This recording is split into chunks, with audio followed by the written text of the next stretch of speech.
আমি হাসপাতালে এসে দেখলাম যে একজন মিডওয়াইফারই ডাক্তারের নিকট কর্তব্যরত ডাক্তারের নিকট নিজে ওষুধ লিখে নিয়ে এসে ডাক্তারের কাছে দিলেন এবং সেই অনুযায়ী ডাক্তার কয়টা ওষুধ দিবে না দেবে সেটা লিখে তারপরে মিডওয়াইফের নিকট সাইন দিয়ে দিয়েছেন এবং টিকিটটি তিনি ওষুধ কাউন্টার থেকে নিয়েছে।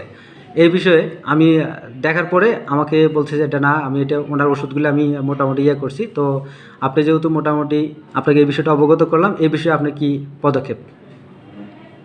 আমাদের হাসপাতালের বহির্বিভাগে প্রতিটা ওষুধ নির্দিষ্ট করা আছে, কোন পেশেন্ট কতগুলো ওষুধ পাবে আর কি, এটা নির্দিষ্ট করা। কোনোভাবে আসলে এর বেশি নেওয়ার সুযোগ নাই। যদি কোনো স্টাফ, সে নার্স হোক বা অন্য কোনো স্টাফ হোক, যদি তার নির্ধারিত সংখ্যার চেয়ে বেশি ওষুধ নিয়ে থাকে তাহলে সেটা তদন্ত করে দেখা হবে এবং তার বিরুদ্ধে ব্যবস্থা নেওয়া হবে। বিষয়টি আমি জানলাম।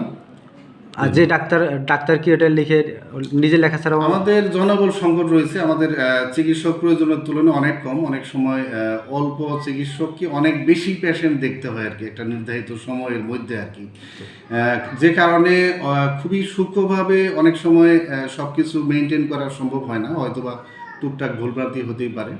তা বিষয়গুলো আমি দেখবো আর কি, আপনার যে অভিযোগ এই বিষয়গুলো তদন্ত করে যিনি ঔষধ দেন আর কি, তারও যদি কোনো গাফিলতি থাকে তাহলে ব্যবস্থা নেওয়া হবে। ধন্যবাদ।